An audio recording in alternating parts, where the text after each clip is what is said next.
Amém, amados. Pai, em nome de Jesus, nós te louvamos por esse momento e pedimos agora, Pai, vem usar o teu servo, vem dar toda a autoridade da palavra que tu tem colocado sobre o coração dele, Senhor. Vem falar com a tua igreja nessa noite, Pai.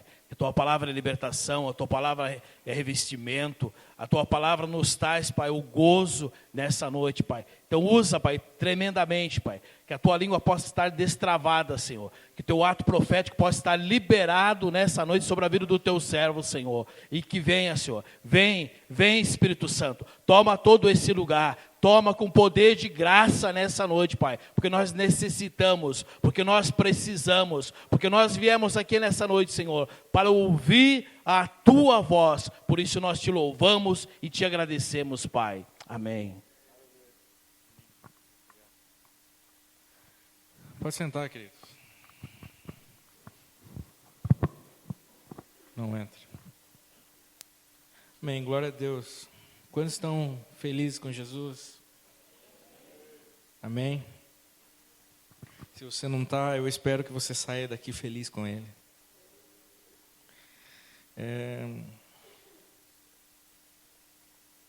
O Senhor tem ministrado algo no meu coração já essa semana. E o que eu vou compartilhar com os irmãos, talvez já seja uma palavra que há alguns anos já tem ministrado no meu coração. E talvez também eu compartilhe algo que esses dias o Senhor tem falado. Sexta-feira nós estivemos com um profeta dessa nação, o pastor Judá Bertelli. Ontem nós também fomos para Itapetininga e ele estava ministrando lá. E foi um culto assim que eu não sei descrever. A última vez que eu experimentei algo assim. Há 7 anos atrás, quando me converti, quando conheci o Senhor e quando conheci, eu já o conhecia, quando eu passei a viver Ele, eu tive algumas experiências aqui nesse lugar mesmo, num retiro que nós fizemos. E naqueles dias, foram 3 dias de intensa presença do Senhor. E aquilo me lembrou, e ontem me lembrou aquilo. É como se eu tivesse voltado ao início, como se eu tivesse... O Senhor trouxe à memória muitas promessas que Ele fez e ainda não aconteceu, muitos sonhos. E nessa noite eu sinto no meu espírito de compartilhar algo relacionado a isso. Nós como igreja, nós acreditamos que nós estamos no processo de restauração da igreja. Que a igreja ela começou muito bem. Jesus deixou uma igreja muito boa na terra com os discípulos. E no decorrer do tempo ela foi decaindo.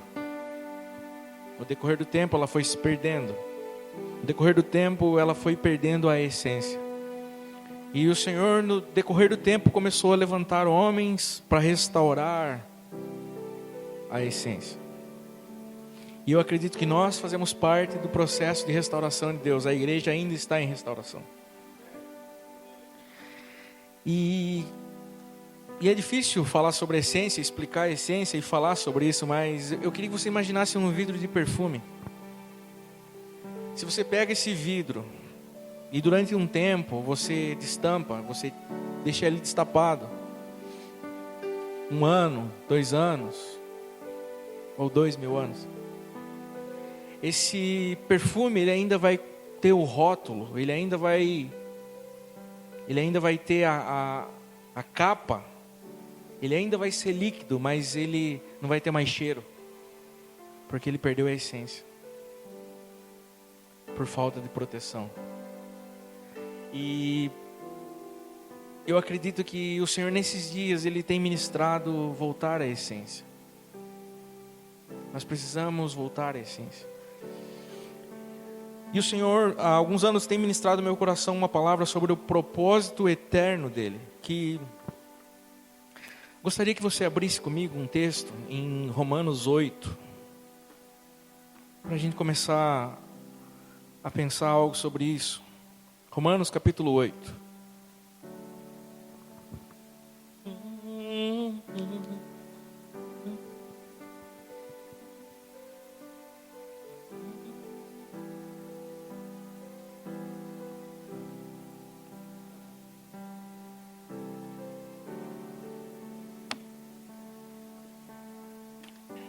Romanos capítulo 8, versículo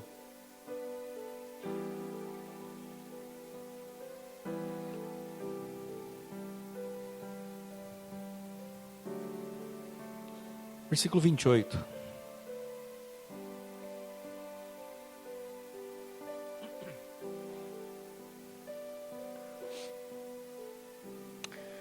Romanos 8, 28. Sabemos que todas as coisas cooperam para o bem daqueles que amam a Deus e daqueles que são chamados segundo o seu propósito. Porque aos que de antemão conheceu, também os predestinou para serem conformes à imagem de seu Filho, a fim de que ele seja o primogênito entre muitos irmãos. Amém. A gente gosta muito do versículo 28, né? Todas as coisas cooperam para o bem daqueles que amam a Deus. Mas esse texto ele traz algo muito importante. Ele fala sobre um propósito, que são chamados segundo o propósito. E o Senhor, Ele faz e continua fazendo, e sempre fez tudo por um propósito. Ele não faz nada fora do propósito. E se você quer ter uma vida feliz, e o feliz que eu falo é em paz, você tem que entrar no propósito do Senhor para a sua vida. Não há felicidade fora do propósito, não há paz fora do propósito. E isso não significa que a gente não vai passar por tribulação, por prova, por qualquer coisa desse tipo. Não. A paz que o Senhor nos oferece é uma paz em meio às guerras. Mesmo passando por dificuldades, sabemos do Deus que cremos. E esse propósito, Deus tem um propósito para cada um de nós. Deus tem um propósito para a igreja, Deus tem um propósito para o mundo. Deus tem um propósito para essa terra. E Deus tem um propósito para as pessoas que estão fora do propósito. E isso que começa a ser um conflito na mente religiosa. Que Deus tem um propósito fora da igreja. Deus tem um propósito fora da igreja. Deus é um Deus de propósito com toda a terra. E eu acredito, para a gente começar a entender o que seria, como seria fácil para que isso ficasse claro na nossa cabeça, quem estuda as Escrituras sabe que há um princípio para que quando você quer aprender algo, eu quero estudar sobre um tema, você vai nas Escrituras e pesquisa a primeira vez que aquilo é mencionado. É chamado de princípio de primeira menção. E talvez ali, mas você tenha uma abordagem mais completa e mais real do sentido da palavra. E se nós formos ver essência, propósito e coisas dessa forma, nós temos que voltar ao jardim. Nós temos que voltar a Gênesis 1. E curiosamente, a primeira vez que a palavra chamado aparece é em Gênesis, quando Adão peca. E quando Adão peca, o Senhor chama Adão. Daqui no versículo 28 nós vemos uma coisa, para mim, muito animadora. Eu queria fazer um contraste também com João 3,16, que nós todos, a maioria conhecemos, que Deus amou o mundo de tal maneira que deu seu Filho unigênito, ou único Filho, dependendo da sua versão, para que todo aquele que nele crê não pereça, mas tenha vida eterna. É um versículo lindo, nós pregamos o Evangelho com ele. E alguns dizem que se não tivesse mais, se tirassem as Escrituras de nós, só com esse versículo, nós pregaríamos o Evangelho. Pode ser que sim, mas um Evangelho faltando partes, não um Evangelho completo. O Evangelho completo, ele tem não só o meio da salvação do homem. A salvação, nós pregamos que Jesus veio para morrer por nós, né? E achamos que tudo é tudo. Isso é o Evangelho. A salvação. Nossa, eu sou o centro do universo. Deus que fez todas as coisas veio e morreu por mim porque eu sou bom. Porque eu mereço. E na verdade a salvação, ela é um meio para nos levar ao propósito. Ela não é o fim. Tem um versículo que eu gosto muito de 1 João que fala que nos evangelhos você vai ver que o Filho do Homem veio para salvar o que estava. Mas lá em João você vai ver que o Filho do Homem veio e se manifestou para destruir as obras do diabo. Ele veio para destruir. E o pecado faz parte das obras de Satanás. Foi através dele que o pecado entrou no mundo. Jesus falou sobre ele que ele é pecador e ele é homicida desde o princípio, ele sempre foi. Ele se rebelou contra toda a criação do Senhor.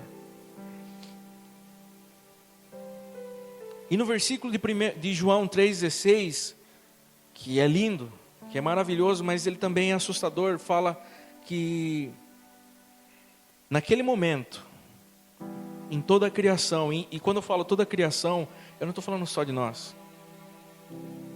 Todo o universo, Deus criou os céus e a terra, e tudo que nele há. Nós somos só algumas pessoas que estão morando na cidade de Ribeirão Grande, Capão Bonito, do estado de São Paulo, da nação Brasil, do planeta Terra, que é um dos planetas do sistema solar, do universo que nós nem conhecemos completamente. É impossível nós sermos o centro. E quando Deus, nesse texto de João 3,16, ele fala que Jesus é o Filho unigênito, Filho único. E eu gostaria que você visse Deus como um pai nessa mensagem. Quando eu falar Deus, um Deus Pai. E eu gostaria que você abrisse o seu coração, porque eu sinto o Senhor querendo ministrar algo a nós como corpo. Em João 3,16, Jesus era a única pessoa ao qual o Pai podia ter relacionamento completo e no qual ele se alegrava. Jesus é a primeira pessoa que escuta: esse é o meu filho amado, em quem me comprazo, quem me dá alegria. Em toda a terra, em todo o que Deus criou, Jesus era o único filho. As demais coisas, Jesus não foi criado, ele sempre existiu. Mas o Senhor criou outras coisas, e criou pessoas, e criou anjos. E os anjos não são chamados de filhos, eles são servos. Você vai ver isso em Hebreu. Em Hebreus ele fala: por acaso alguma vez chamei os anjos de filhos? Mas ele deu poder a todo aquele que nele crê de se tornarem filhos de Deus. E isso é uma revelação aqui no versículo 29, você começa a ver: portanto, aos que de antemão ele conheceu, também predestinou para serem conformes, para tomar a forma, para ser igual à imagem do seu Filho, que é Jesus, a fim de que ele seja o primogênito. E aqui ele não é, aqui é interessante, Jesus em João 3,16 ele era unigênito, único. Aqui ele é primogênito, primeiro de muitos. Quando Jesus morreu na cruz, e nós, crendo nisso, nós temos poder para se tornar filhos de Deus, através do sangue de Jesus. E aí começa o propósito de Deus voltar a instalar. O propósito começa a aparecer, o propósito começa a tomar forma. E esse propósito, se você abra comigo em Gênesis capítulo 1, versículo 26.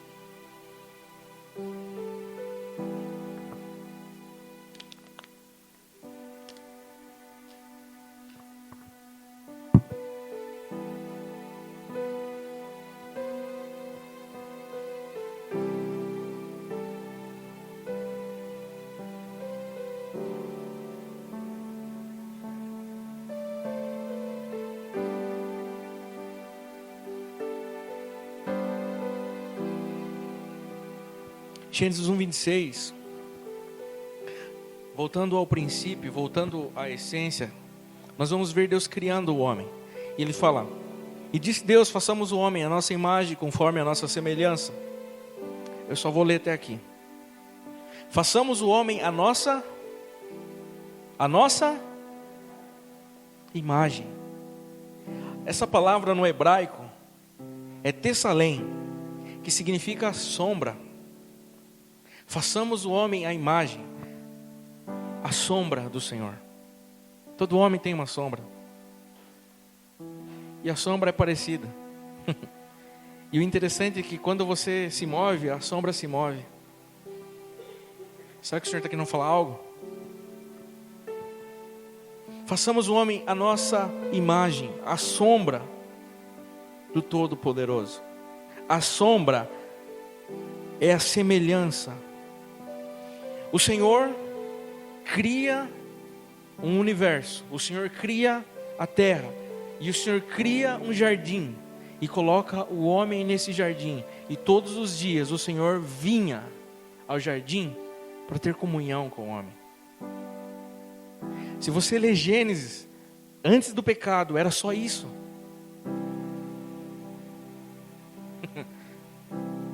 Deus fez a maior obra-prima do universo, que é o homem, e se relacionava com ele.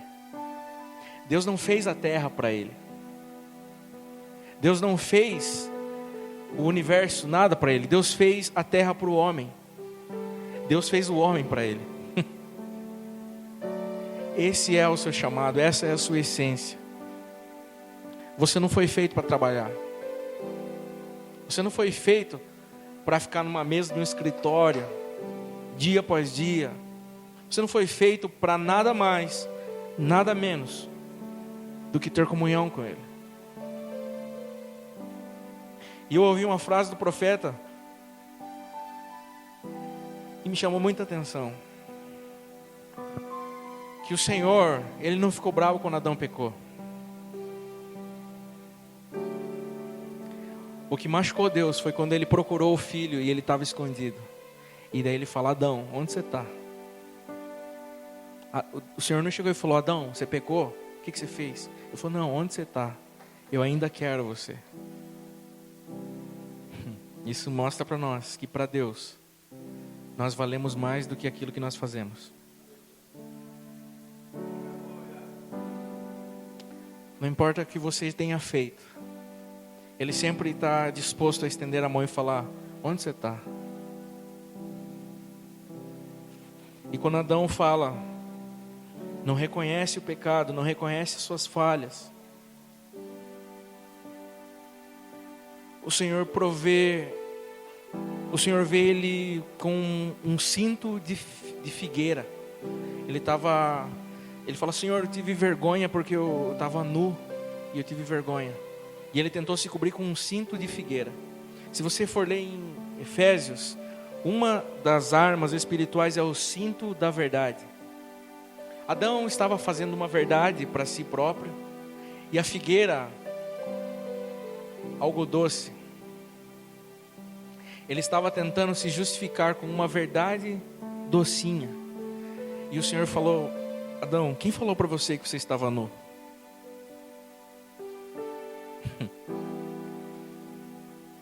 A consciência do bem e do mal começou a aflorar na mente do homem. A consciência dele começou a ser iluminada pelo bem e mal, e não pela verdadeira luz. E o homem começa a tentar se justificar por si só. E o Senhor arranca aquela roupa e mata um cordeiro. E ali já começa a ser mostrada que para o propósito, quando Deus fez Adão, Adão não precisava ser salvo. Adão não precisava ser salvo. Adão estava sem pecado. Quando Adão peca, o Senhor começa a mostrar o meio da salvação, o meio para trazê-lo de volta ao propósito. Ele começa a mostrar e apontar para um cordeiro. Aquele cordeiro que foi morto sem culpa, vestiu Adão da sua vergonha. Estava apontando para o nosso Senhor, que sem culpa seria morto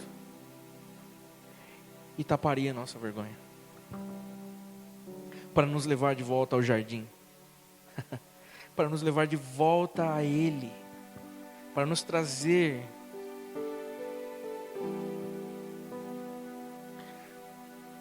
Se você ler Salmo 91, provavelmente foi Moisés que escreveu esse salmo. Salmo 90 e 91. E no Salmo 91, para alguns servem de cabeceira de cama. Talvez alguns, a Bíblia até nessa página está bem escura, fica aberto na sala. Mas no Salmo 91, Moisés ele começa a falar algo, já depois do Senhor na história, mostrando o processo, tentando trazer de volta a essência, trazer de volta ao lugar. E com Moisés, o Senhor estabelece o tabernáculo. E Moisés aqui provavelmente ele escreveu esse salmo no início dos 40 anos do deserto. Provavelmente ele escreveu esse salmo quando eles pecaram e o Senhor sentenciou 40 anos no deserto. Um ano para cada dia de murmuração. E aqui ele começa falando: aquele que habita no esconderijo do Altíssimo, à sombra do Onipotente descansará.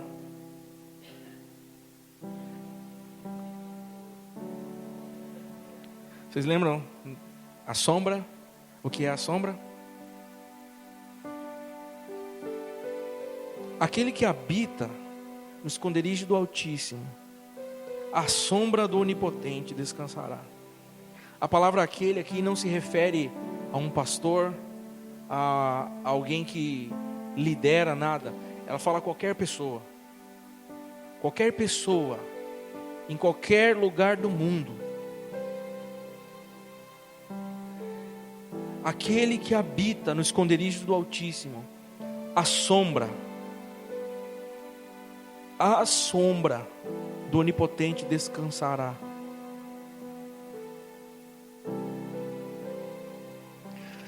Moisés teve a experiência de andar num deserto. Não sei se alguém já teve essa experiência de ir no deserto, mas ou é 8 ou é 80. Ou é muito frio ou é muito quente. De dia é muito calor e a areia não retém o calor, então à noite é muito frio. E durante o dia uma nuvem cobria os israelitas, e à noite uma coluna de fogo no meio do povo esquentava eles. Eu acho que é com base nisso que ele escreveu, que aquele que habita no esconderijo do Altíssimo, à sombra do Onipotente descansará.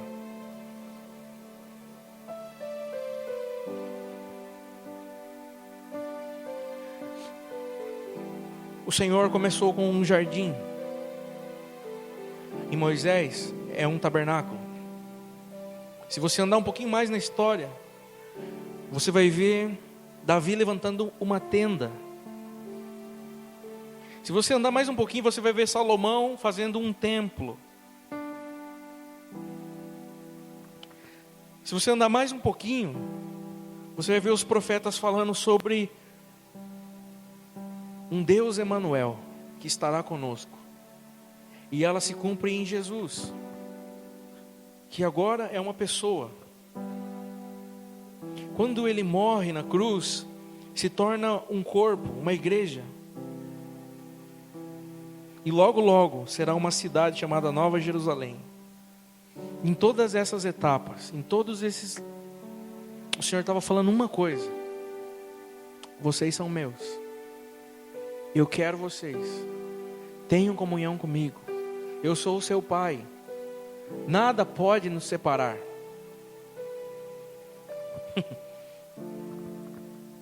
Nada tem poder de separar-nos do amor que está em Cristo Jesus. Se você continuar lendo Romanos, no capítulo 8,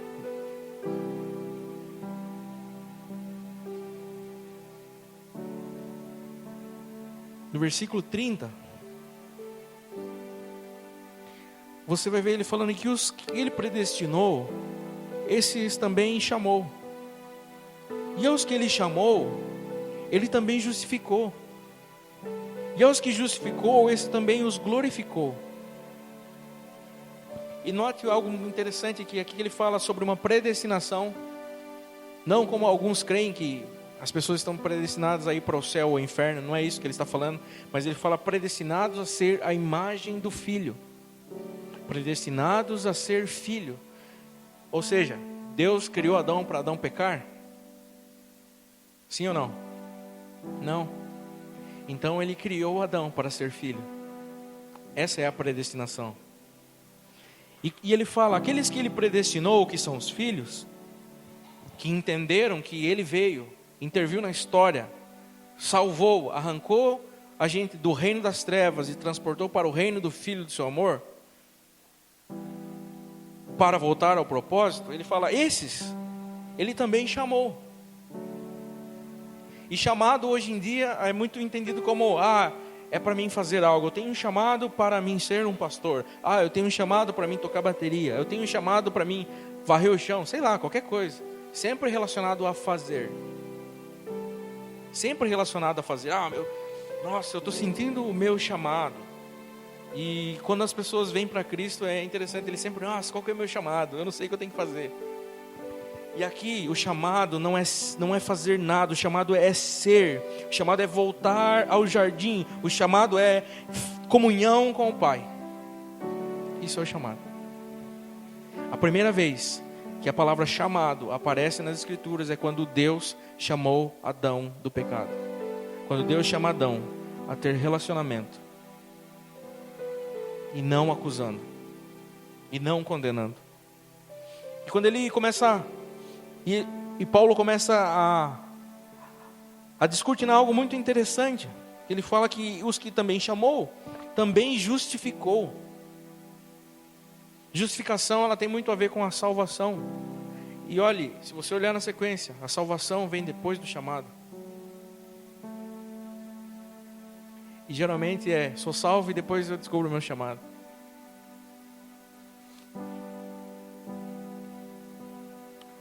O Senhor vai tirar algo da nossa mente hoje. Uma mentalidade de escravo, que acha que é necessário fazer para ser aceito. Para uma mentalidade de filho, que é saber que ele já fez tudo o que é necessário. E se você continuar lendo, versículo 31...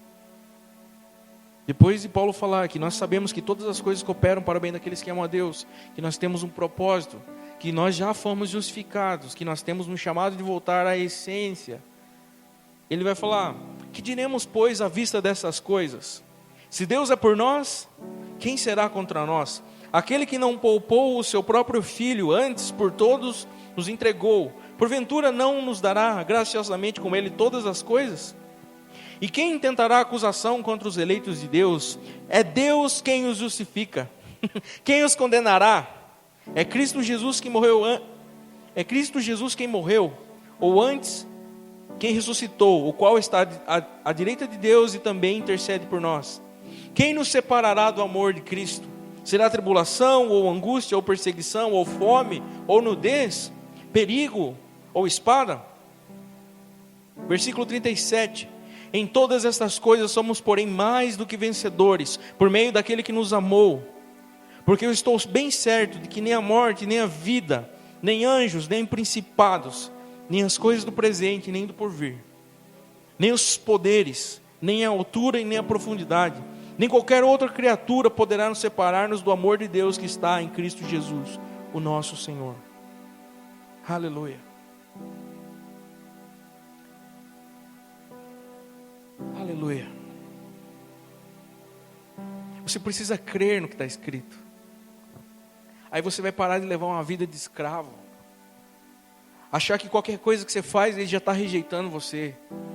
Achar que qualquer pensamento você já não é mais aceito. Ele fala, quem tentará acusação contra os eleitos de Deus? É o próprio Deus quem os justifica. Adão tenta-se, diante de Deus, criar uma verdade, um cinto, uma verdade que seria fácil. E o Senhor fala, não se preocupa, a sua salvação é eu que cuido. E Ele mesmo mata um cordeiro e veste Adão. O Senhor está falando, não tente se justificar. A sua salvação sou eu. A sua salvação está em mim. Volte à minha sombra. Deixe que a minha imagem o conduza. Deixe que o meu movimento leve você. Volte à essência.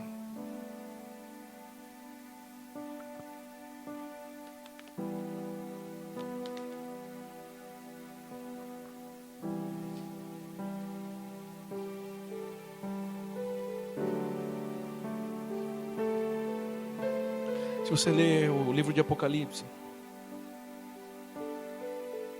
quando o Senhor fala à igreja de Éfeso, o Senhor elogia, fala que ela tem muitas obras, mas ela perdeu o amor. E o Senhor, quando Ele fala, Ele não fala para condenar. O meu Deus, não faz isso.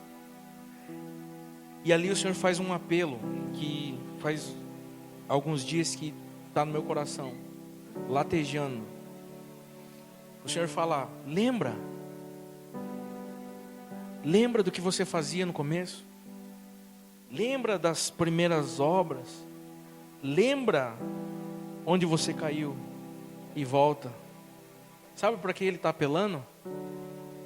Para a saudade. O Senhor está apelando para a saudade. Eu acredito que um sentimento que a igreja dos últimos dias tem que ter é saudade do noivo. Um dia Jesus falou, foi questionado sobre o jejum. E alguns fariseus chegaram para ele e falaram, olha, por que os discípulos de João jejuam e os seus não?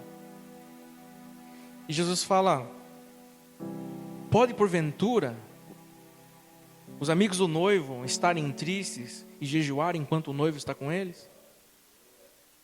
Mas dias virão em que o noivo será tirado, e então jejuarão. Esses dias chegou. Jesus falou que eles jejuariam porque o noivo não está. Eles jejuariam por saudade, clamando, volta. Hoje, o Senhor está sinalizando no céu algo. Que Ele vai voltar. E o Apocalipse para alguns é um momento de medo. Começa a falar sobre a volta de Cristo. Algumas pessoas e até os cristãos começam a tremer. Meu Deus, que medo. Se você tem esse sentimento no seu coração, eu quero te falar algo. Você não conhece o Pai.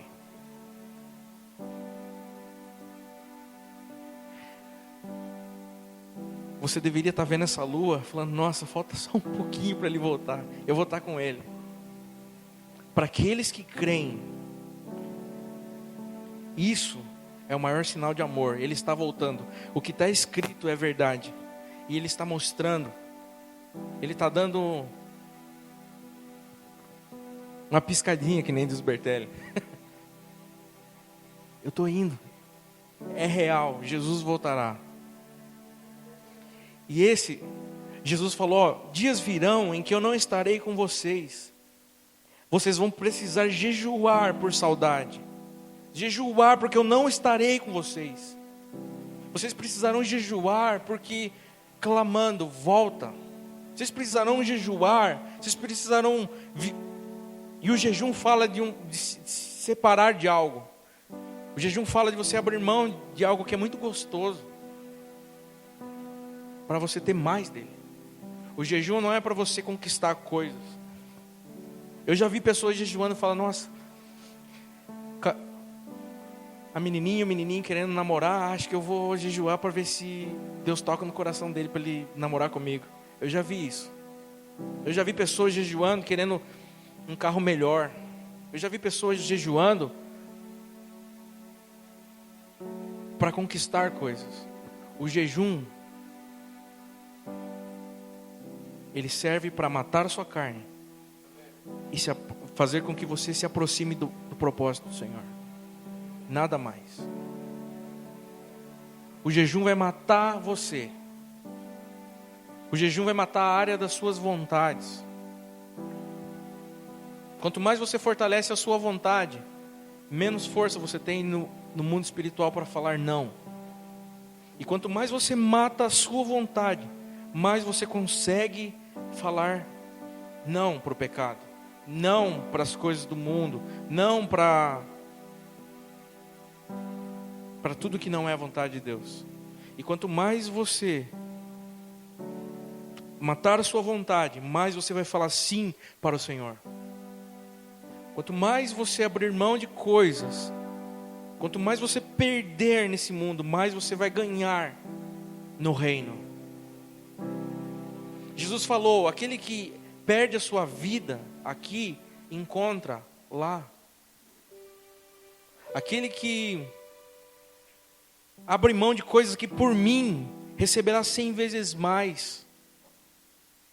E interessante que aí ele fala: e ainda nessa vida.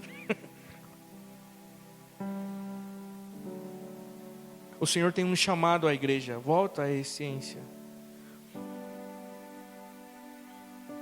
Um texto muito conhecido, Isaías 40.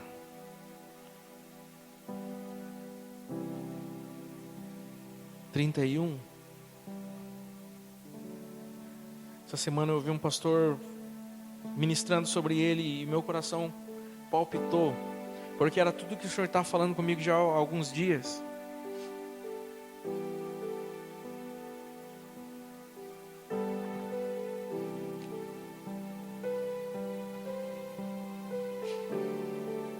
Isaías 40, 31.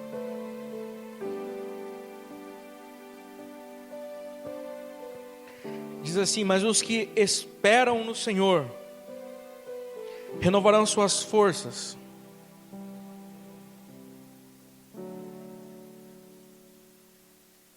subirão com asas como de águia, correrão e não se cansarão, caminharão e não se fadigarão. Glória a Deus. É um texto animador,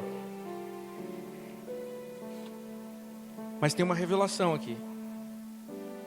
A palavra esperar, os que esperam no Senhor, do hebraico é kevav, que significa atar, se juntar, como um laço entrelaçado. Então ele fala: aqueles que se juntam, que se unem ao Senhor, renovarão suas forças. E a palavra renovação é sha'alp,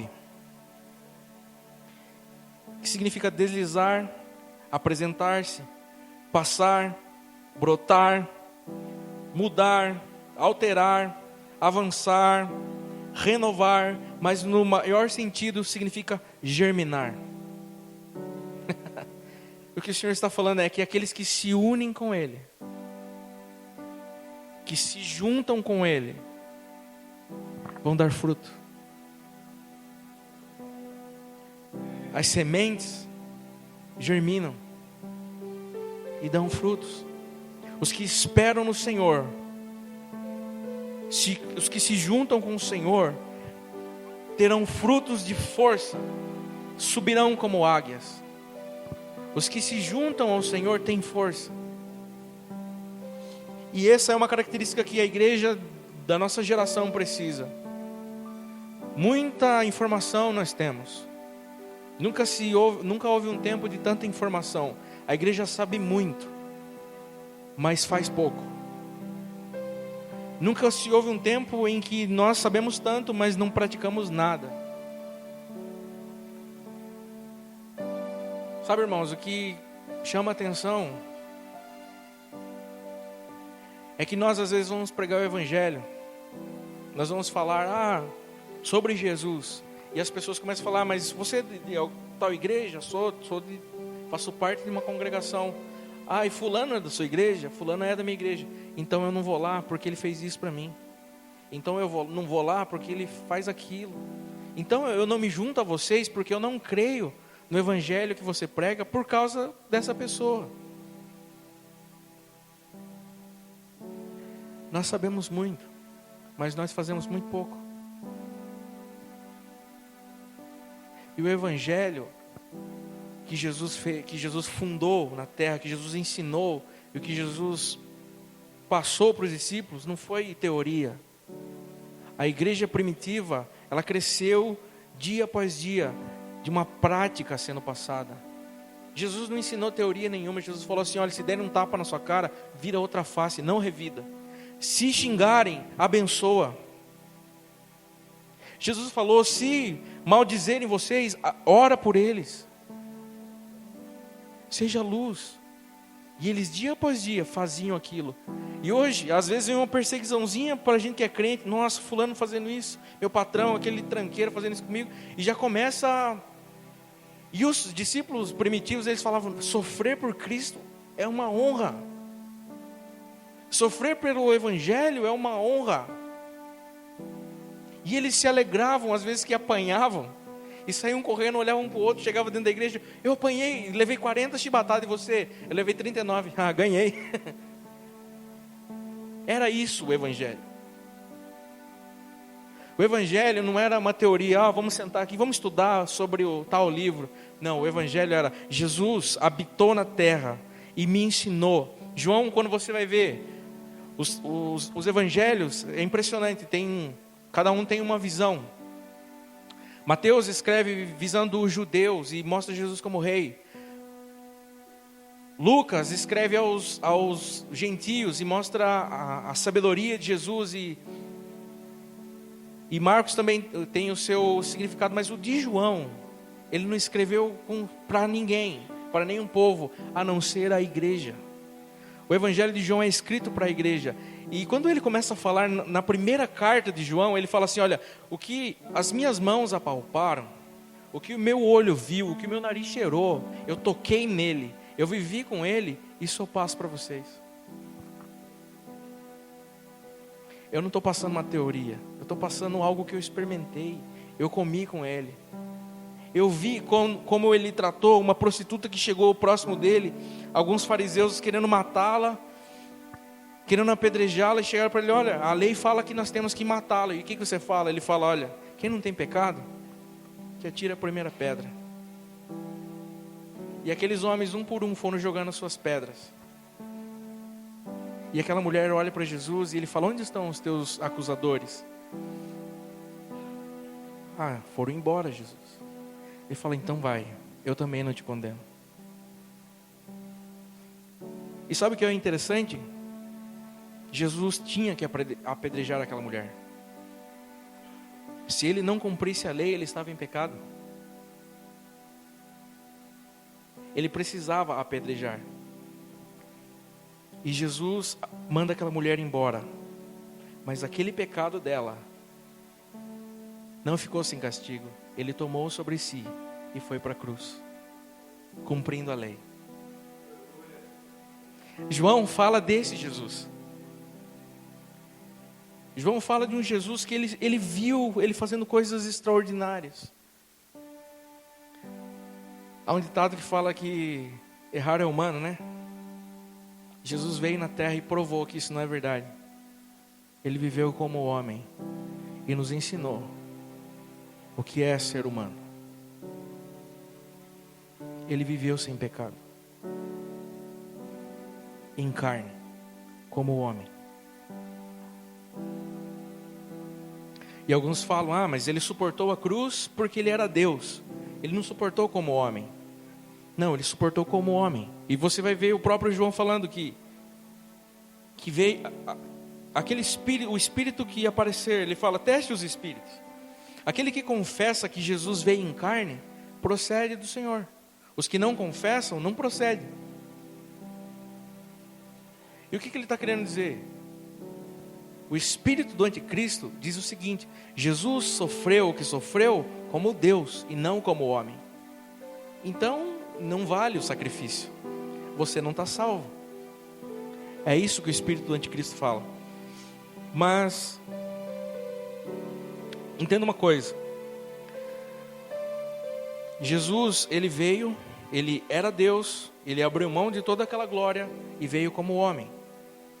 Se a única diferença de Jesus e a nossa é que ele não teve a essência do pecado que veio de Adão.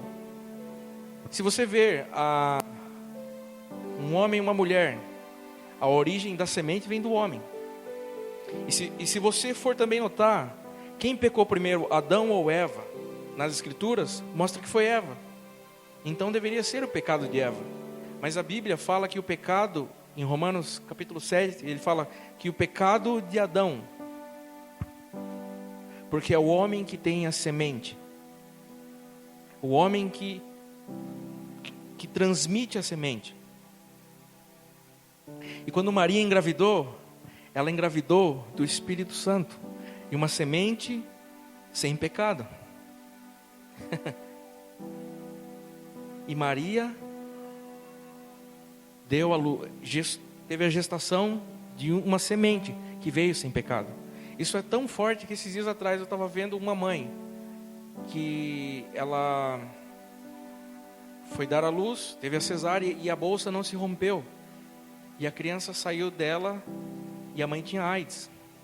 E a criança saiu da mãe com a bolsa, sem se contaminar com o sangue da mãe. E a criança nasceu sem AIDS. Dá para entender algo? O Senhor, em essência, veio sem pecado. Não se contaminou com o pecado do homem, mas viveu como homem. E alguns anos atrás eu vi um irmão ministrando e ele falava assim: eu quero fazer 40 dias de jejum. E ele estava desesperado, ele queria fazer 40 dias de jejum. E uma pessoa chegou para ele e falou assim: mas você quer ser que nem Jesus então? Só ele que pode fazer. Você quer ser que nem Jesus? E ele falou: eu quero. Não, mas só Jesus conseguiu, porque ele era Deus. E ele falou: não, Jesus era homem, em essência Deus, mas em carne, homem. E o que ele fez como homem. Por isso que ele fala, e tudo que ele fez no poder do Espírito. Por isso todos nós, que temos o Espírito, podemos fazer as mesmas obras que ele fez. Amém? Quando Jesus, ele andou pela terra, a forma como ele interpretava a lei, ele estava falando: eu estou trazendo a essência de volta. Adão era para ser como eu.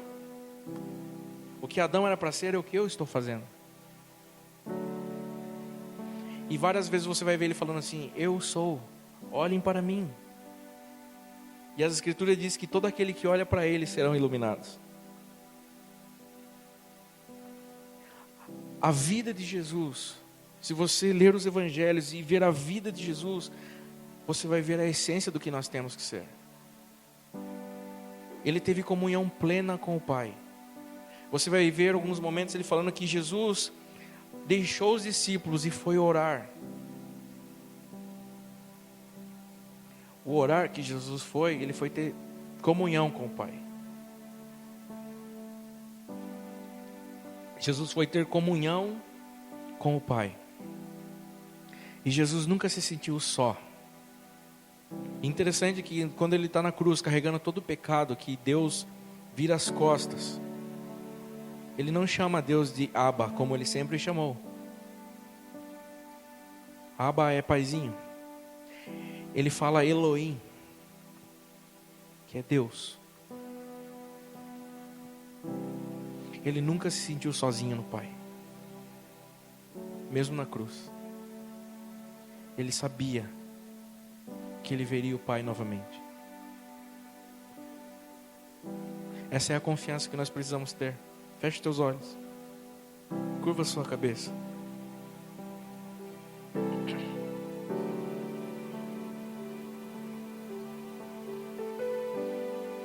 Aquele que habita no esconderijo do Altíssimo, a sombra do Onipotente descansará. Existe um lugar de refúgio para nós.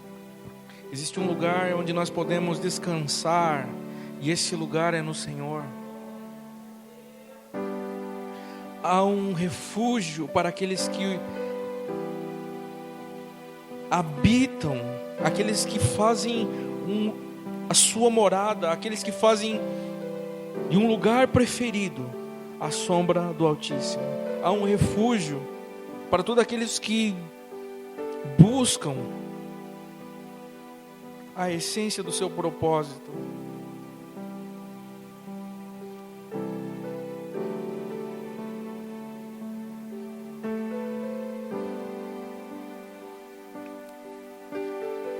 O Senhor não te chamou para viver uma vida medíocre. Mediocridade é viver na média. Mediocridade é você viver na média. Você não está nem muito para baixo e nem muito para cima. Você está na média. Isso é mediocridade. Ele chamou você para viver uma vida extraordinária. Eu queria convidar você a olhar para Jesus. Veja como Ele tratou as pessoas. Veja como Ele tratou a religião. Os religiosos, os fariseus, os escribas. Veja como Ele tratou os ladrões, as prostitutas, os publicanos. Olhe para Ele, veja como Ele os tratou.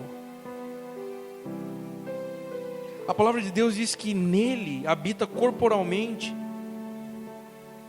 a plenitude da divindade. O Deus que ninguém jamais viu, o Deus a que ninguém jamais olhou, que é Espírito, é revelado em Jesus.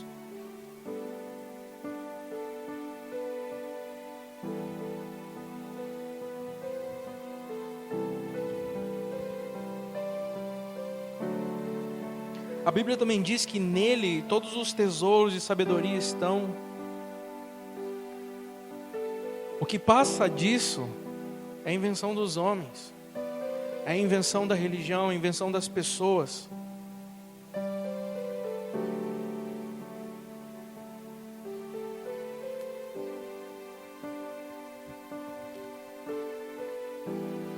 O Deus da verdade, Ele não existe como explicação, Ele não existe como teoria, Ele existe apenas como encarnação. O Verbo se fez carne. A verdade absoluta, ela não pode ser compreendida, ela só pode ser vivida. Ela não pode ser pensada. Todo pensamento acerca dessa verdade, ela só pode ser decorrente de uma experiência, de um processo de encarnar a mensagem, de viver a mensagem, de ser o Evangelho, de ser a igreja. E esse processo tem que ser visto na única pessoa, na única vida na qual ela habitou cheia de graça, que é Jesus. O Verbo se fez carne e por isso nós podemos discernir a verdade em Jesus. Mas você só vai poder discernir se você primeiro experimentar na sua própria vida. A verdade que se vê em Jesus, ela é a verdade que foi encarnada nele. E você mesmo tem que conhecer na sua vida.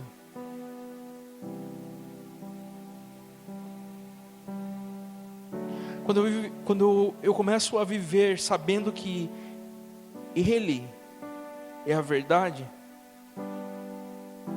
mesmo que na minha existência eu ainda não esteja vivendo essa verdade completamente em toda a sua essência, mesmo que eu ainda não esteja encarnado nessa mensagem,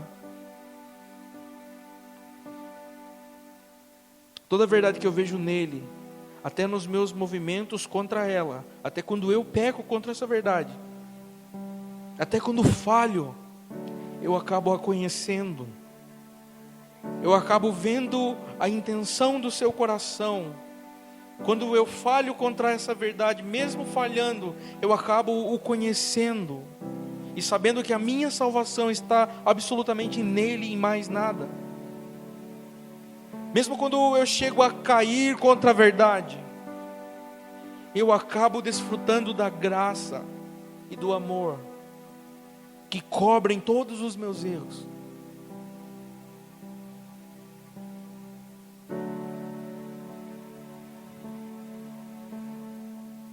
E seria até impossível você não conhecê-la, mesmo que você a negasse. Foi assim com Pedro. Talvez a noite da negação a Cristo para ele foi a noite de mais verdade do que a noite da transfiguração.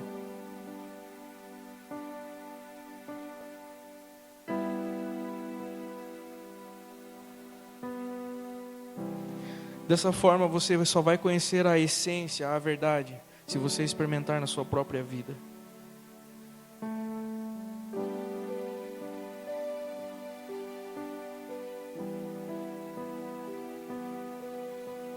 O Evangelho, ele não tem que ser entendido. O Evangelho tem que ser vivido. Olhe para Ele. Você precisa ser a sombra dEle. Ninguém jamais viu a Deus, mas Jesus foi revelado, e nele habita corporalmente toda a divindade. Olhe para Jesus. Olhe para Ele, fixe os seus olhos nele. Fixe. Deixa Ele mostrar o quanto Ele te ama. Oh, oh.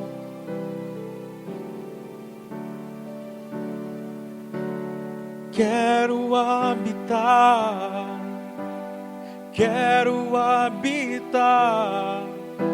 a sombra do Altíssimo. Quero habitar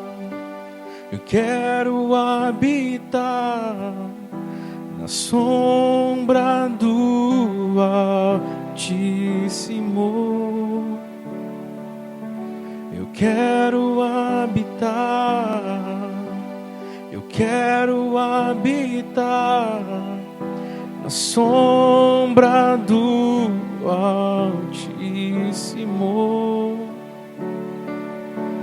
Eu quero habitar na sombra do Altíssimo. Eu quero me esconder, esconderijo do Altíssimo. Eu quero me esconder, esconderijo do Altíssimo.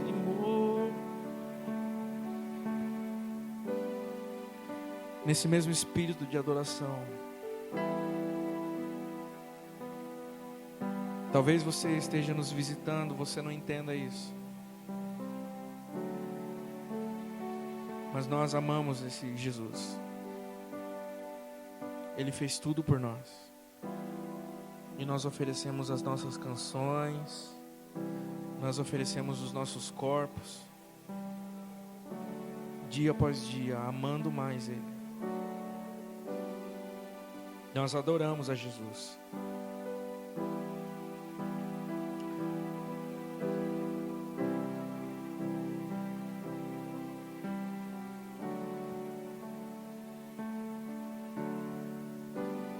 Esse mesmo Jesus que nós cremos, Ele amou você também.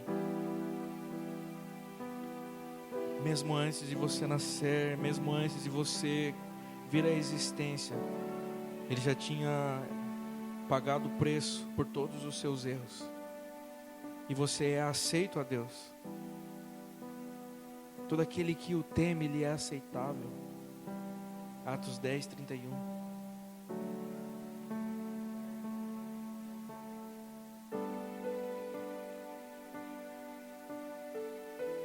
Queria dizer para você, não fique chocado, porque nós vamos entrar mais profundo. O Senhor tem algo muito especial para a igreja nessa noite.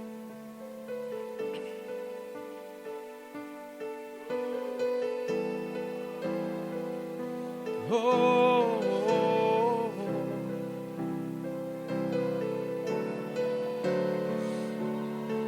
oh. Senhor, libera agora, paira sobre nós. Espírito Santo, nós cremos na Tua força. Nós cremos que o Senhor é o que conduz a igreja. Nós podemos Te sentir, Espírito Santo. nós podemos te sentir, Espírito Santo. Tu és tudo para nós. Destrava-nos, Senhor, de um entendimento religioso, Senhor. Senhor, tira de nós todo o cinto de verdade que nós mesmos criamos. Estabelece sobre nós a Tua vontade, Deus. Leva-nos à essência do jardim, do lugar onde nós fomos criados à Sua imagem, Senhor. Leva-nos à essência novamente, Deus. Nós queremos voltar à essência. Queremos voltar à essência.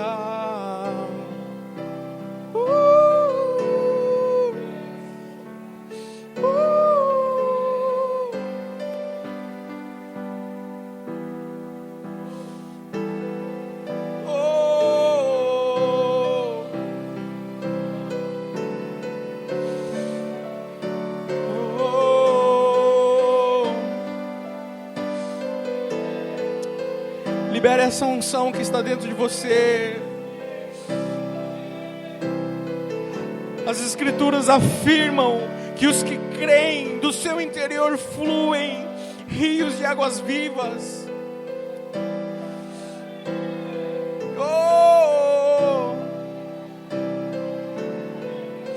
Tira essa rolha que está prendendo, esse lacre, libera as águas. Nós precisamos avançar.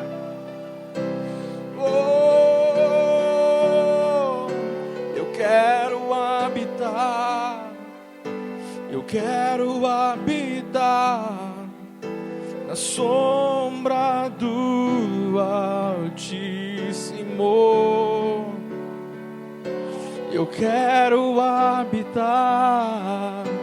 Eu quero habitar no esconderijo do Altíssimo. Você vai andar em outro nível. Já há algum tempo o Senhor tem mostrado uma escada para você. E há um novo nível. O rio que há dentro de você vai infestar as ruas.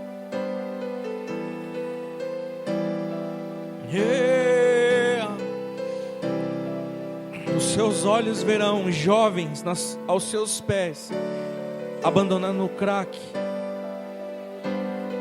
Os seus olhos verão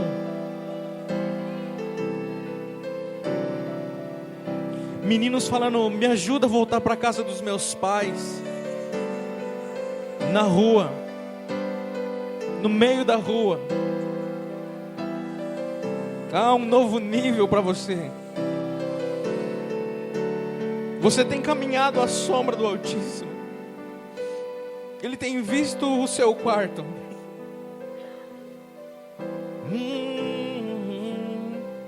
Ele tem visto suas lágrimas, pelo que você tem chorado. E tudo que você tem chorado vai dar fruto. Por tudo que você tem chorado vai dar fruto.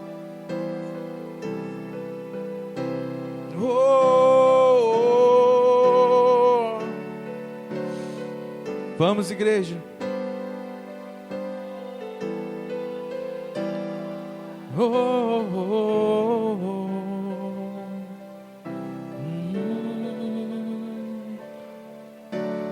Quero habitar, eu quero habitar no esconderijo do Altíssimo. Eu quero habitar, eu quero habitar sombra do Altíssimo. Eu quero habitar, eu quero habitar a sombra do Altíssimo. Eu quero me esconder, Eu quero me esconder, esconderijo do Altíssimo. Eu quero me esconder, eu quero me esconder, esconderijo do Altíssimo. O Senhor nos levará em outros níveis. Toda a autoridade já foi dada à igreja. O que a igreja precisa é só voltar à essência e recuperar essa autoridade. E tem alguns de nós aqui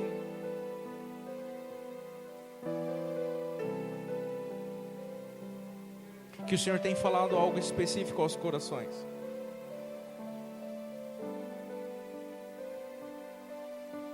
Alguns de nós têm sonhos engavetados, sonhos que já não acreditam mais que acontecerão,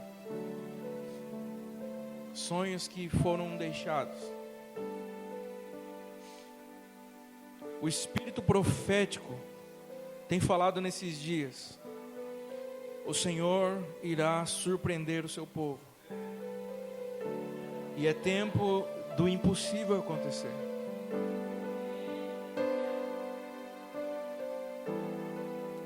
Se você tem algo impossível na sua vida que você pensa, puxa, isso é só um milagre, isso é só... Eu gostaria que você ficasse de pé. E se você tem algo na sua vida que você já esqueceu,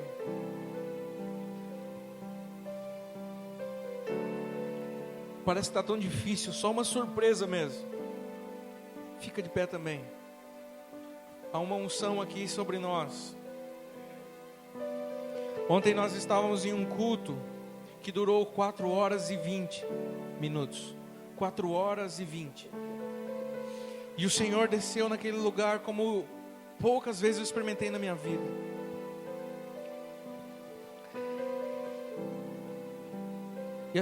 E nós que estávamos lá, parece que não passou nem 1 hora.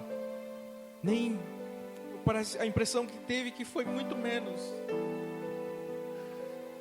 Porque a presença do Senhor era tão forte que nos impactava. E uma coisa que eu ouvi, que a igreja entendeu, aquela igreja havia entendido que o papai estava ali. Aquela igreja tinha entendido que o Senhor era o Senhor deles. E ninguém precisou falar que Ele estava ali. Todo mundo sentia. Todo mundo experimentava. Todo mundo chorava pela presença dEle. Uma coisa que se perdeu no meio da igreja foi a fome por Deus. Foi a saudade de estar no lugar com Ele. Eu tenho escutado alguns testemunhos de alguns irmãos aqui que têm falado para mim que estão vivendo a melhor época da sua vida, que estão entrando no secreto como nunca entraram, estão experimentando Deus como nunca experimentaram.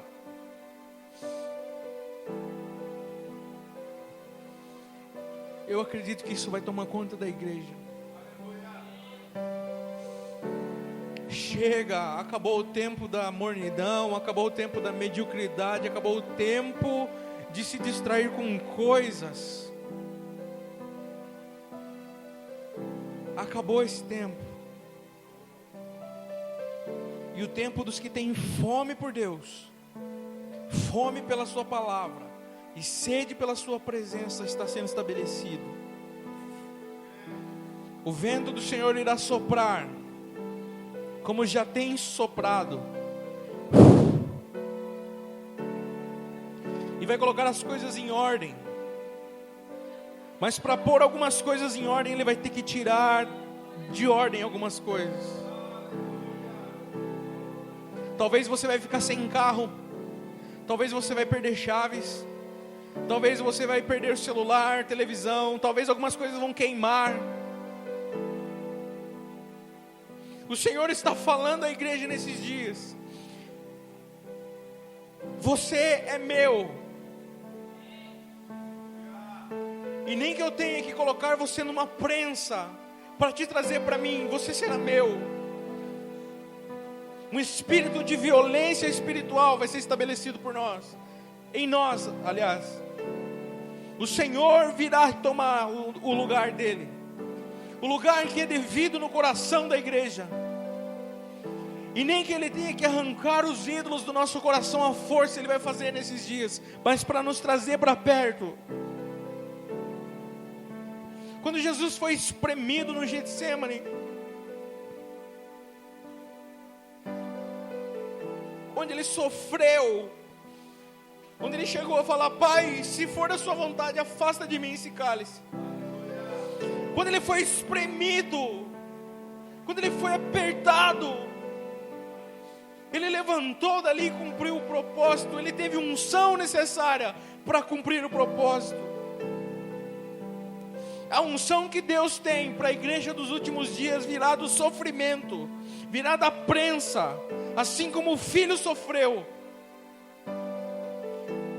E aqueles que não confiam no amor do Pai desviarão, o seu amor se esfriará. Mas os que confiam, os que acreditam, os que vivem a mensagem, se alegrarão em sofrer por amor a Cristo, e cumprirão o propósito, e Cristo será visto através das nossas vidas. O Senhor não quer uma igreja covarde, uma igreja que corre de qualquer lutinha, mas Ele vai formar um exército de filhos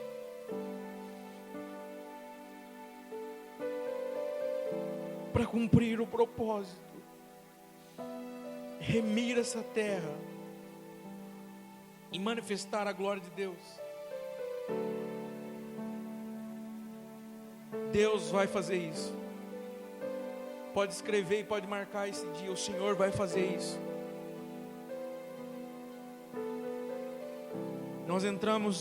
Estamos entrando em um ciclo profético.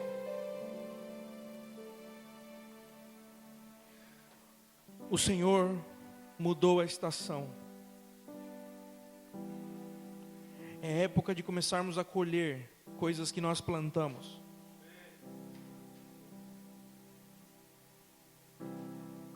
Chegou o momento de começarmos a colher. E para colhermos, vamos ter trabalho. Para colhermos, nós vamos passar por sol, calo na mão,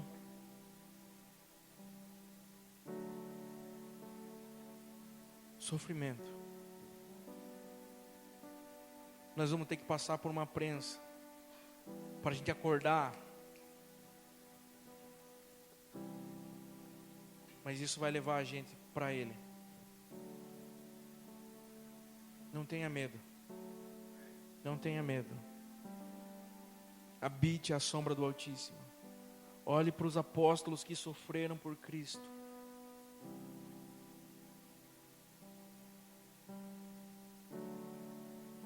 Habite à sombra dele. Encontre o refúgio nesse momento. Mas não seja covarde.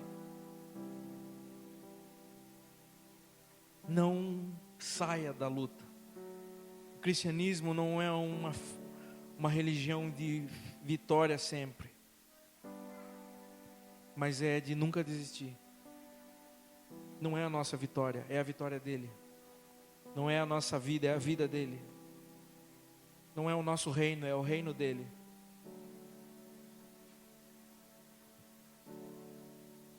Se você está entendendo isso que eu estou falando, você está a um passo de receber o milagre que você precisa. Você está a um passo de ser surpreendido. Mas se você não está entendendo nada do que eu estou falando, se o que eu estou falando para você é baboseira e o Deus que você conhece não é isso que eu estou falando,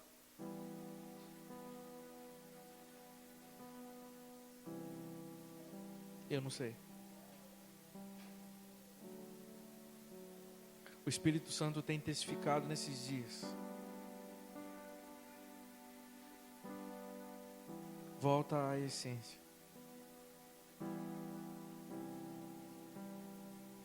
Volta à essência. Eu quero habitar.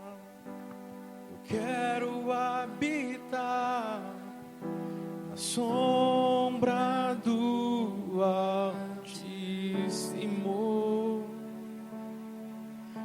Eu quero habitar.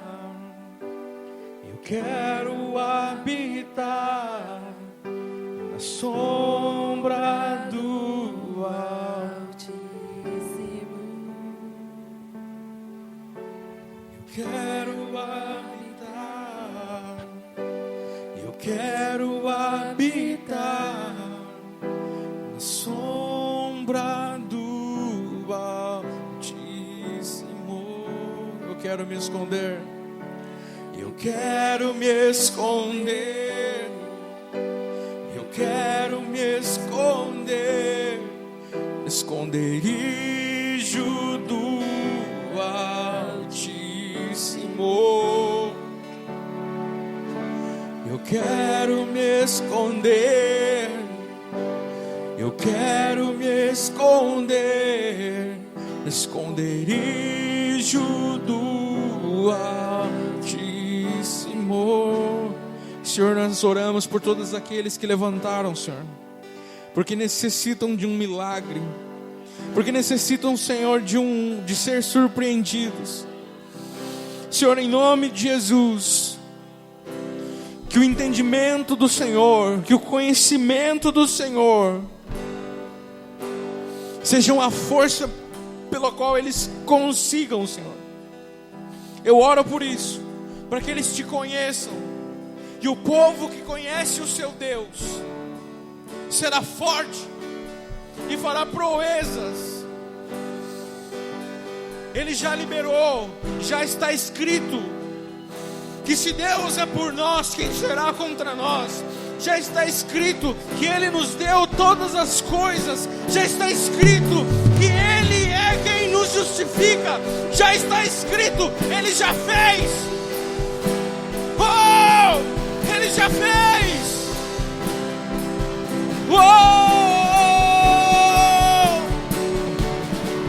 Senhor, libera sobre nós, Deus. Libera sobre nós, Deus, os sinais, os milagres. Libera sobre nós, Senhor, toda necessidade que temos, que seja suprida em Cristo. Que Cristo seja suficiente para nós. Que Cristo seja suficiente para nós. Oh, que Cristo seja o único. Que Cristo seja o único.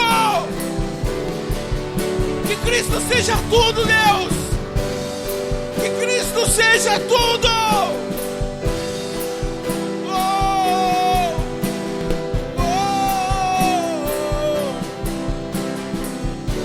Libera sobre nós, libera sobre nós, libera sobre nós, Deus,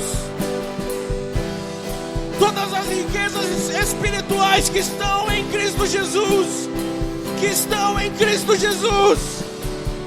Nós só queremos Cristo, nós só queremos Cristo, só Jesus. Jesus, nós só queremos Jesus, só Jesus. Oh,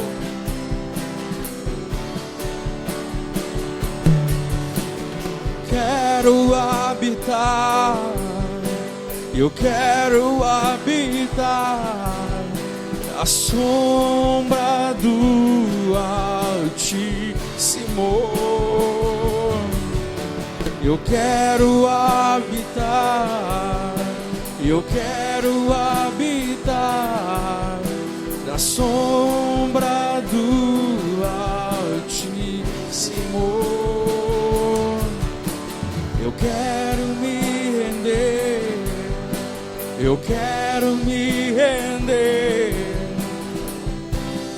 a Ti, Senhor, a Ti, Senhor. Nós queremos nos render a Ti, Senhor. Se renda a Ele, se renda ao chamado, se renda ao chamado de voltar à essência. Se renda no propósito estão todas as coisas que você precisa. Se renda, abra mão das coisas e tenha Cristo. E tenha Cristo. Abra mão da sua vida e tenha Cristo. Oh!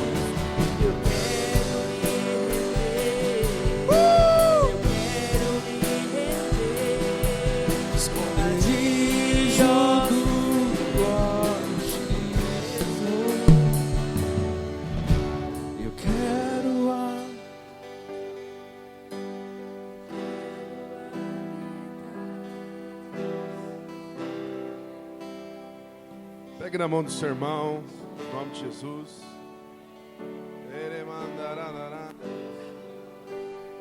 Feche seus olhos.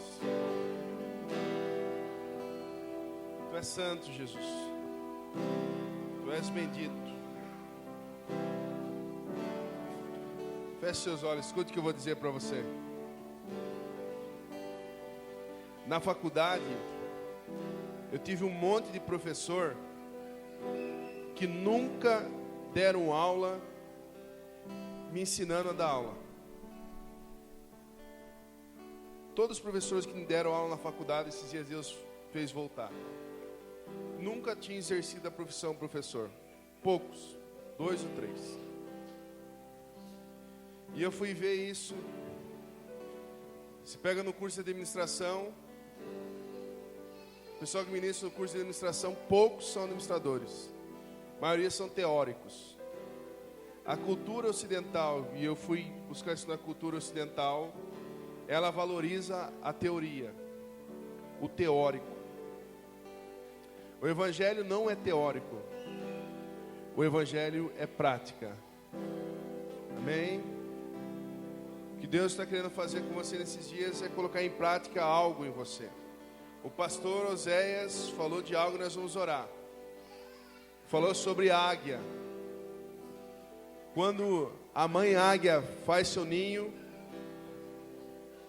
ela faz um ninho de espinhos. E os maiores espinhos ela deixa na parte de baixo. E ela enche de palha. Escuta o que eu estou dizendo. Ela enche de palha. E coloca seus ovos lá. À medida que ela vai alimentando os seus filhos, alimentando os filhotinhos de águia, eles vão ficando pesados. À medida que eles vão ficando pesados, a palha já não protege eles do espinho. Na hora que a palha não protege do espinho, tem 2 opções o filhote de águia. Ou ele pula e aprende a voar, ou ele morre no ninho, perfurado pelos espinhos que a própria mãe pôs. O medo nos faz nos perder no espinho. Esse espinho, esse aperto, essa prensa que está acontecendo na sua vida, ela tem só um objetivo. Deus está falando para você: saia do ninho e voe nessa noite. Você foi feito para voar. A sua aerodinâmica é para voar. Aleluia. Você não vai ver estatística nenhuma, em nenhum lugar, esses programas de televisão, falando que um filhote que pulou, morreu. Ele sabe voar. A essência, como o pastor falou, é voar. A essência não é ficar parado. A essência da águia não é estática. A essência da águia não é ficar parado e recebendo comidinha na boca. A essência da águia é sair do ninho e caçar, voar umas novas alturas em nome de Jesus. Se você ficar parado, se você ficar no lugar, se você se acomodar, eu vou falar uma coisa para você: você vai morrer no seu próprio peso, como Eli, como vários outros reis na Bíblia. Mas hoje Deus está falando, eu estou realmente cutucando você, para você sair do lugar em nome de Jesus. E agora nós vamos sair do lugar espiritualmente. Feche seus olhos. Feche seus olhos. Pegue na mão do seu irmão, continue com a mão dada. Se você sentir de orar para alguém, pode sair e orar para alguém também, orar com alguém. Onde estão as águias? Aonde estão aqueles que vão alçar novas alturas? Onde estão aqueles que vão pular no desconhecido? O desconhecido dá medo. O que a gente não conhece dá medo. Saia do conforto nessa noite. Saia da zona de segurança. Saia da mesma oração, de 2 para cá, de 2 para lá, de levantar a mão, de dar um pulinho. Saia da zona de conforto e vá, aleluia, ao infinito. Vá às nuvens, vá a novas alturas. Suba como a águia. Suba nessa noite. Se renove em Deus. Há um óleo fresco, há um óleo do Senhor a ser brotado nesse lugar. Há um novo nível, há uma nova unção, há um novo lugar, há uma palavra, há um manto, há uma promessa, há algo do Senhor. Receba, saia do lugar no Espírito, vá a novas alturas, acesse algo maior, receba algo maior nessa noite. Não aceite viver o mesmo. Deus quer colocar um novo cântico, uma nova estrutura, o novo do Senhor. Cadê as águias? Cadê as águias? Voe. Você foi feito para voar. Atravesse essa nuvem escura. Atravesse. Em nome de Jesus. Eu estou vendo os doidão atravessando aí, irmãos. Eu estou vendo pessoas atravessando. Orabacanda, rabarabarabassou.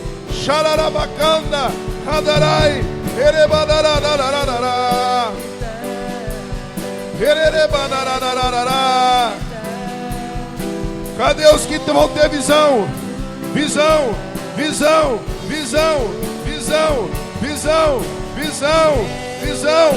Oh, Deus vai dar visão. O importante é a visão.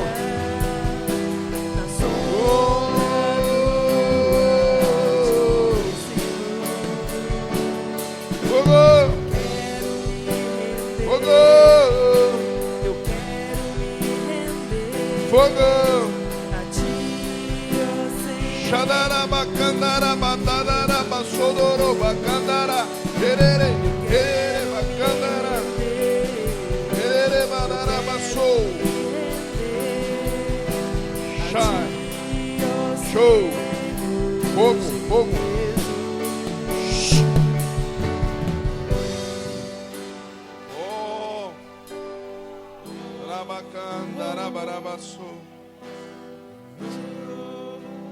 Marque. Todo mundo gosta do capítulo 33 de Jeremias. Todo mundo ama Jeremias 33, 3. Se você avançar 11 versículos, o versículo 14 de Jeremias 33, escute uma palavra que eu recebi na hora que o pastor Oséias estava ministrando acerca de ti. Diz assim, 33, 14: Eis que vem os dias, diz o Senhor, em que cumprirei a boa palavra que falei acerca de ti. Perdeu, dá um glória. Vou repetir. Eis que vem dias, diz o Senhor, em que cumprirei a boa palavra que falei acerca de ti. O que o pastor José falou de sonhos, falou de promessas, falou de algo do Senhor.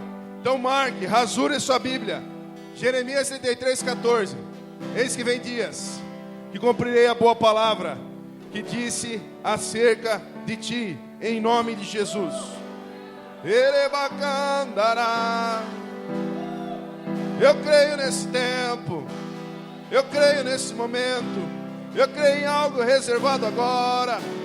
Eu creio, Jesus.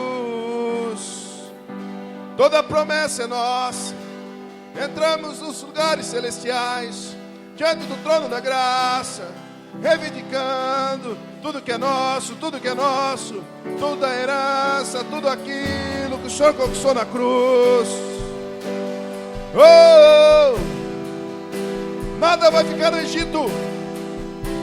Não, nada no Egito.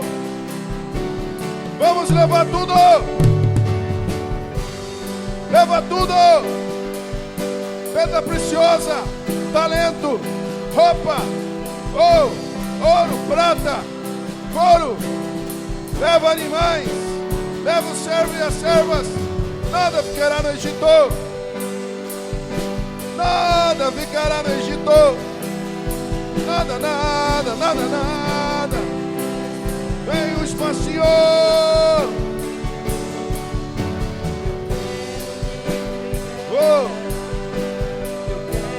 Abençoa agora as famílias. Abençoa agora os relacionamentos. Abençoa agora os jovens, as crianças, os velhos, as mulheres, os homens. Vem abençoando as casas. O Senhor é um Deus de longe, um Deus de perto. É agora. O refrém.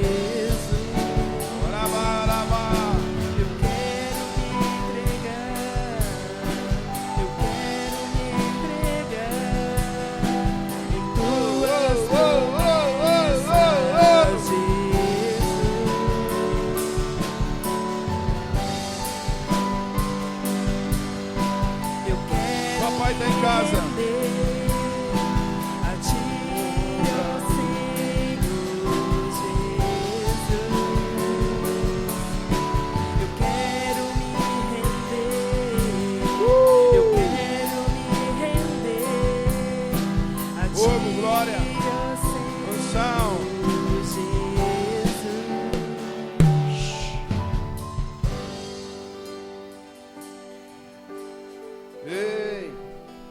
Encerrar, irmãos, mas antes eu não podia deixar de ler uma palavra.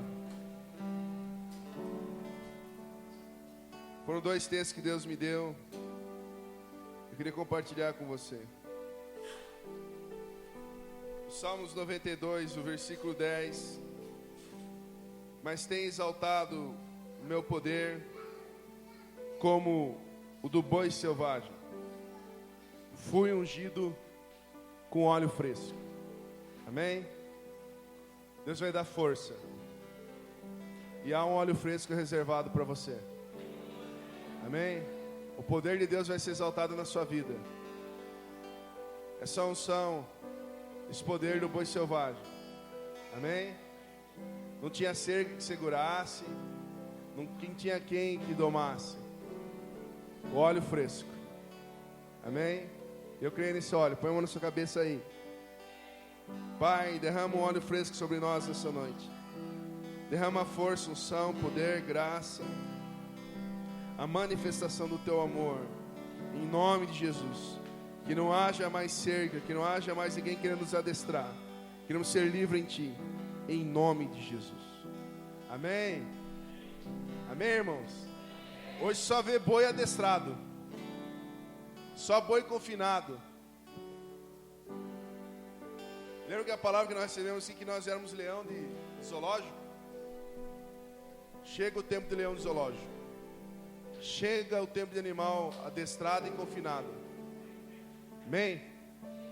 Vá para as ruas, vá para as casas, vá dar ninhada de demônio, vá fazer alguma coisa em nome de Jesus.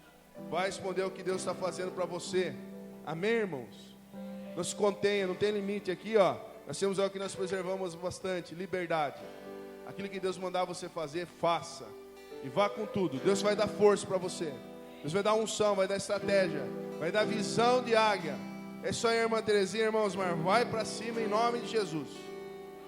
Rebenta tudo. Toda cerca que o diabo fizer, você arrebenta. Amém, irmãos? Arranca no peito, arranca na cabeça, faz alguma coisa. Levante sua mão para o céu, sem ira e sem contenda. Pai, nós te agradecemos pela palavra, por ter recebido a nossa oração, nosso louvor, em nome de Jesus. Muito obrigado, Pai. Nos dá uma boa semana na Tua presença. Que possamos estar, Senhor, nos cultos, entregar nosso tempo ao Senhor, entregar aquilo que o Senhor tem requerido de nós, em nome de Jesus. E que o grande amor de Deus, a graça do Seu Filho Jesus Cristo e as doces consolações do Espírito Santo seja cada um de vós, desde agora, para todo sempre. Amém.